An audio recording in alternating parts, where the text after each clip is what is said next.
Assalamualaikum warahmatullahi wabarakatuh. Waalaikumsalam. Selamat pagi Ibu.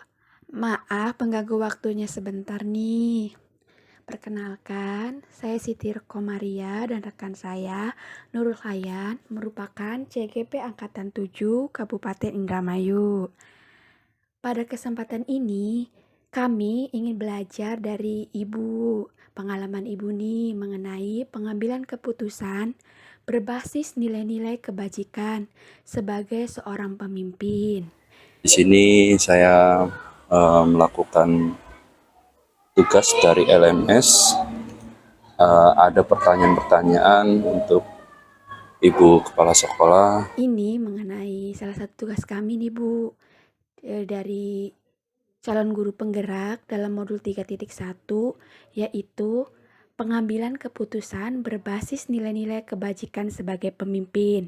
Di sini sebagai kepala sekolah ya Bu ya. Nah, panduan pertanyaan ada 8 pertanyaan. Yang pertama, selama ini bagaimana Anda dapat mengidentifikasi kasus-kasus yang merupakan dilema etika atau bujukan moral? Itu yang pertama, Bu. Mangga bisa dijawab dulu. Jawaban yang pertama, terima kasih. Melihat dari sudut pandang moral dan hukum, bila kasus yang dianggap itu melanggar hukum, maka sudah tentu benar melawan salah. Akan tetapi, jika masih dikatakan hal itu benar, lawan benar, maka masalah tersebut adalah sesuatu yang dilema etika. Sepanjang saya menjadi kepala sekolah, melakukan identitas pada kasus dan berbagai macam, kemudian menimbang secara matang yang paling benar dan keputusan tersebut dapat menguntungkan banyak orang, maka hal itu tidak ada yang dirugikan oleh semua orang. Tahapan-tahapan yang dilaksanakan yaitu menentukan penyebab terlebih dahulu dalam permasalahan tersebut, lalu menentukan siapa yang terlibat dalam kasus tersebut, menanyakan kepada seseorang yang terdekatnya, mengumpulkan dan berdiskusi dengan warga sekolah, mengambil beberapa keputusan yang mengarah pada kasus yang memandang dan menimbang pada sudut pandang pada sebuah keputusan untuk memutuskan pada pengambilan solusi. Pada tahapan pertama, penganalisis satu kasus, kemudian menentukan solusinya yang sesuai dengan aturan-aturan dan norma serta mengutamakan kepentingan umum. Pada akhirnya solusi-solusi yang ditetapkan akan bermanfaat bagi banyak orang. Tantangan dalam mengambil keputusan yaitu mencari keputusan yang paling cocok dan sesuai dengan aturan-aturan dan norma, dan pengambilan sama-sama benar dalam pengambilan keputusan harus menguntungkan dan kedua belah pihak dan tidak merugikan salah satu pihak yang lain. Untuk memastikan ketika permasalahan itu ringan, maka langsung saya putuskan. Jika masalah itu berat, maka melakukan penyesuaian langkah-langkah yang disebut tadi. Dalam keputusan yang sering terjadi, saya selalu mengajak warga sekolah, murid, orang tua yang mempunyai kedekatan personal untuk memudahkan mencari solusi alternatif. Hal ini saya bisa ambil pelajaran, yaitu saya harus bijaksana menemukan solusi yang tepat dan terbaik. Itu menurut saya jawaban yang pertama. Oke, baik Ibu. Pertanyaan yang kedua, selama ini bagaimana Ibu menjalankan keputusan pengambilan di sekolah Ibu, terutama untuk kasus-kasus di mana ada dua kepentingan yang sama-sama benar atau sama-sama mengandung nilai kebajikan? Menurut jawaban saya untuk pertanyaan nomor 2, kasus yang dilema, mungkin saya miliki pandangan tersendiri bahwa kasus dilema etika ini di mana itu merupakan suatu memilih dan memutuskan antara dua pilihan, dan pilihan itu benar secara moral. tetapi bertentangan, sedangkan hubungan moral yaitu situasi atau keadaan ketika harus mengambil keputusan antara yang benar. Kasus dilema ini adalah langkah awal sebelum mengambil keputusan seperti mengumpulkan bukti-bukti yang terjadi, siapa yang terlibat, menganalisis benar salah, membuat alternatif solusi, membuat keputusan, dan melihat keputusan tersebut secara direfleksikan. Langkah awal dilakukan mengumpulkan fakta yang terjadi, siapa yang terlibat, menganalisis benar salahnya, mengambil alternatif, membuat solusi, dan melihat lagi keputusan tersebut. Hal yang efektif dalam mengambil keputusan harus beretika, yaitu dengan meneliti siapa-siapa yang terlibat, siapa yang mendesak atau setidaknya kasus dilema tersebut, pengambilan alternatif dan solusinya. Tantangan dalam pengambilan keputusan kasus dilema etika adalah masalah tersebut mempunyai nilai-nilai yang sama pentingnya yang harus dipenuhi, tak kalah pentingnya adalah nilai-nilai rasa yang harus diutamakan. Dalam mengambil keputusan dilema etika, kami tidak mempunyai jadwal khusus, tetapi ada tata kelola dengan menganalisis, mempertimbangkan, dan memusyawarahkan kasus dilema etika yang ada, baiknya secara formal maupun non-formal. Seseorang atau faktor yang mempermudah pengambilan keputusan pada kasus dilema etika adalah orang-orang yang terlibat adalah orang-orang profesional yang menghargai dan menerima keputusan atas atasan langsungnya. Pembelajaran yang diambil dari pengambilan keputusan pada kasus dilema etika adalah sebelum mengambil keputusan harus sebanyak-banyaknya menganalisis kasus yang ada, sebanyak-banyaknya mempertimbangkan setiap keputusan. Pasti tidak mungkin membuat sepuasnya semua pihak yang terlibat, pasti ada pihak yang tidak dipuaskan. Semua yang terlibat pada pengambilan keputusan harus siap menerima dan menghormati secara melaksanakan keputusan yang ditetapkan. Ya, pertanyaan yang ketiga, Ibu, langkah-langkah atau prosedur seperti apa yang bisa Anda lakukan selama ini? Untuk jawaban yang ketiga akan saya coba jawab. Dalam pengambilan keputusan pada kasus-kasus dilema etika, beberapa hal yang saya anggap efektif adalah: 1. Refleksi moral yang cermat, pertimbangan nilai-nilai moral yang terlibat dalam kasus tersebut, dan pertimbangkan setiap pilihan secara hati-hati. Yang keduanya, diskusi dengan orang lain. Diskusi dengan orang lain yang memahami isu tersebut dapat membantu memperluas sudut pandang dan mempertimbangkan aspek-aspek yang mungkin terlewatkan sebelumnya. Yang ketiga, studi kasus dan pengalaman sebelumnya, belajar dari kasus sebelumnya atau pengalaman pribadi.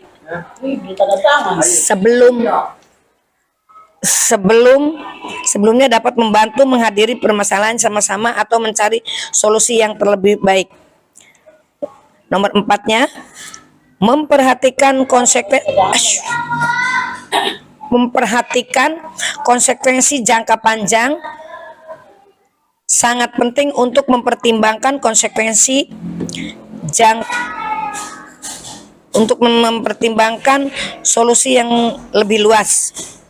Nomor 5, mendengarkan institusi atau insting bisa menjadi alat penting dalam pengambilan keputusan, terutama dalam kasus di mana waktu dan informasi terbatas.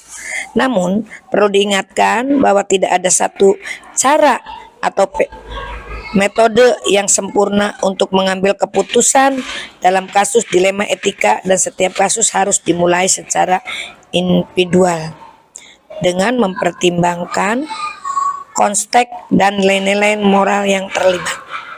Ya. Selanjutnya pertanyaan yang keempat nih Bu. Hal-hal apa saja yang selama ini Ibu anggap efektif dalam pengambilan keputusan pada kasus-kasus dilema etika? Untuk jawaban nomor 4, pengambilan keputusan dalam kasus dilema etika dapat menjadi proses yang rumit dan sulit. Sehingga supaya efektif, saya mempelajari kasus dengan teliti terlebih dahulu, menganalisis kasus tersebut, kemudian menentukan solusinya, menyesuaikan dengan norma dan peraturan yang berlaku, serta mengedepankan kepentingan umum, yaitu solusi yang saya ambil tidak merugikan pihak manapun.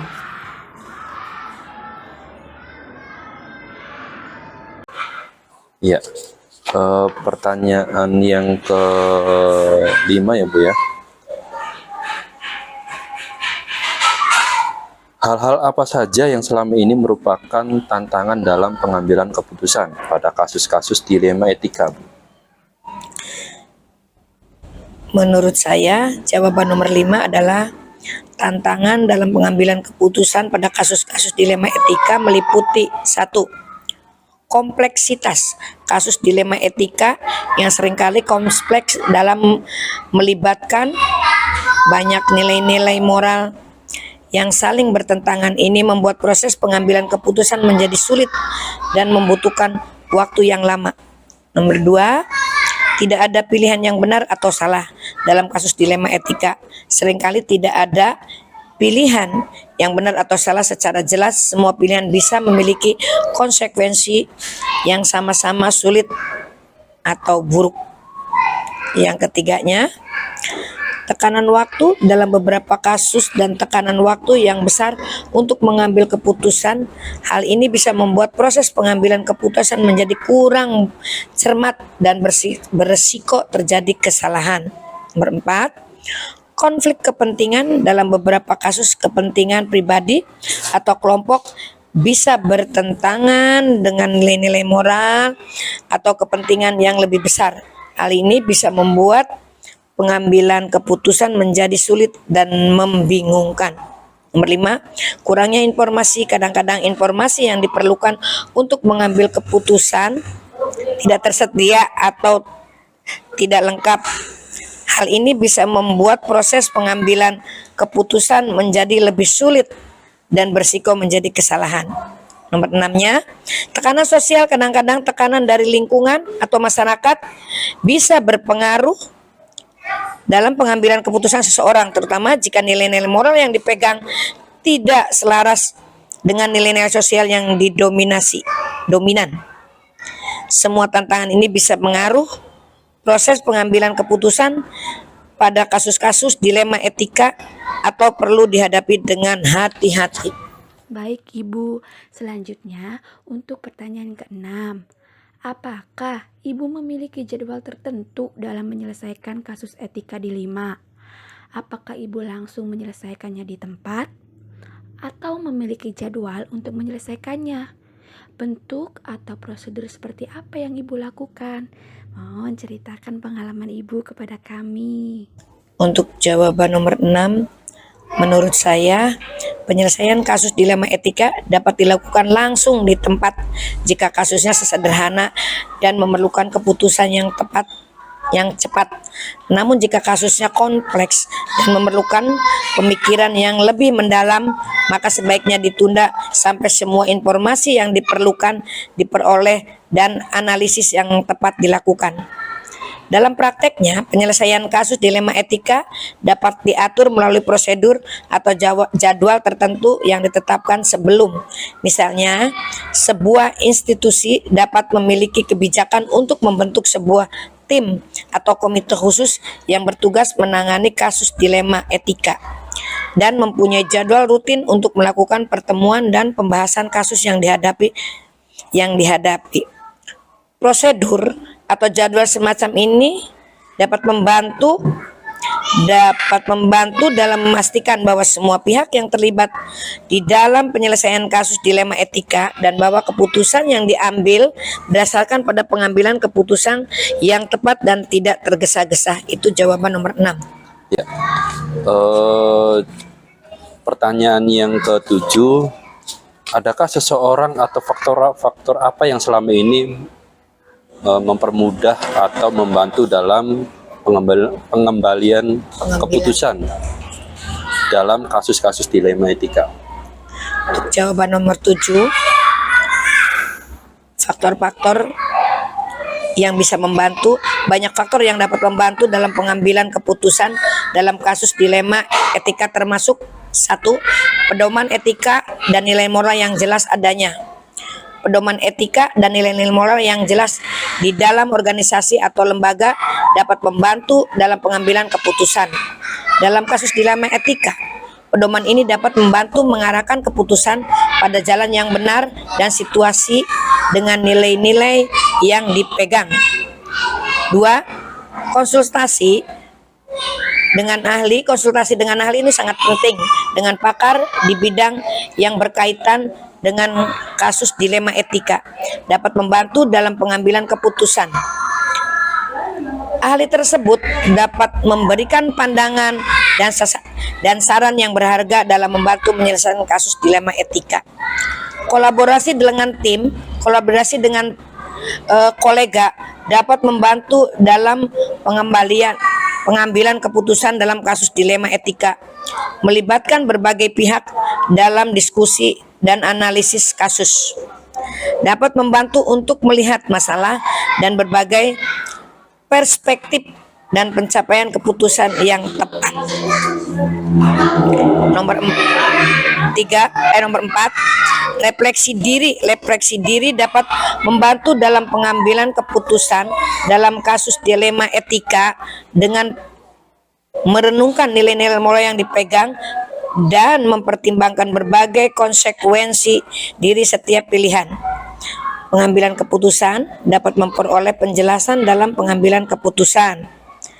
Nomor 5, etika profesional. Memahami etika profesional yang berlaku dalam pengambilan keputusan dapat membantu dalam pengambilan keputusan kasus dilema etika.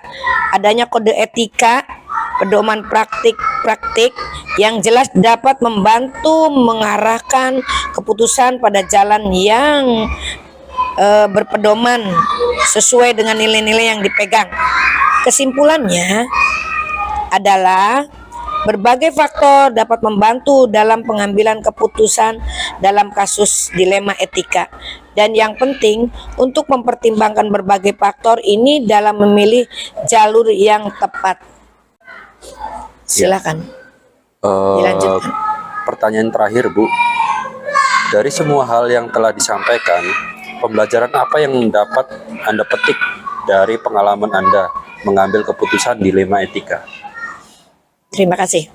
Untuk jawaban nomor 8, kesadaran nilai moral mengambil keputusan dalam kasus dilema etika dapat membantu individu dan organisasi untuk lebih menyadari nilai-nilai moral dan etika yang dipegang dengan mempertimbangkan nilai-nilai di dalam setiap keputusan yang diambil. Individu dan organisasi dapat memperkuat integritas dan reputasi mereka.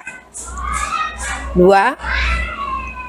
Kemampuan analisis pengambilan keputusan dalam kasus dilema etika dapat meningkatkan kemampuan individu dan organisasi untuk menganalisis masalah dengan lebih baik dan objektif.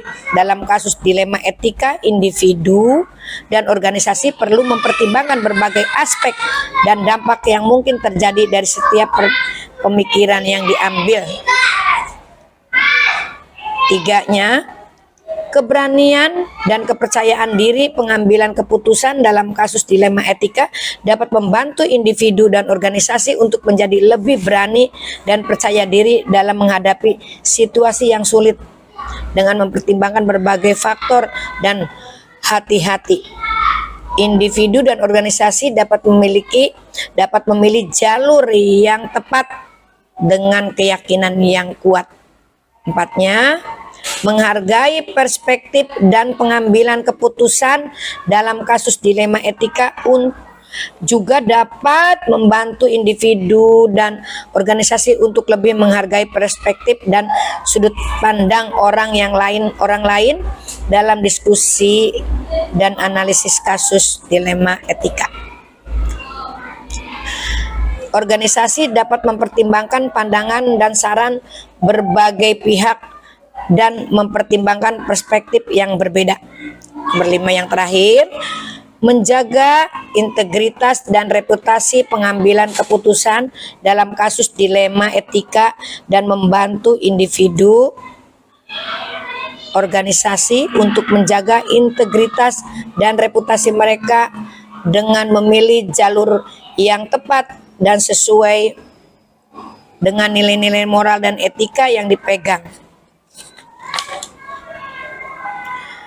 Yang dipegang individu dan organisasi dapat diperoleh dan dipercaya dan menghormati dari masyarakat. Kesimpulannya, pengambilan keputusan dalam kasus dilema etika dapat memberikan banyak pembelajaran bagi individu dan organisasi dan kepentingan umum untuk mempertimbangkan nilai-nilai moral dan etika dalam setiap keputusan yang diambil. Itu menurut saya jawaban nomor 8. Ya, terima kasih Ibu Neneng sebagai Kepala Sekolah UPTD SDN 2 Tanjung Pinggan. Terima kasih juga jawaban-jawaban yang sangat luar biasa sekali, dan jawaban-jawaban tersebut semoga bermanfaat bagi kita semua sebagai pemimpin, sebagai kepala sekolah, entah itu sebagai guru, entah itu sebagai pengawas dan sebagainya. Terima kasih banyak Bu Neneng Sama-sama. atas waktunya. Sama-sama. Sukses, semangat. Amin. Ya. Mohon maaf mengganggu, dan saya akhiri. Wassalamualaikum warahmatullahi wabarakatuh. Waalaikumsalam.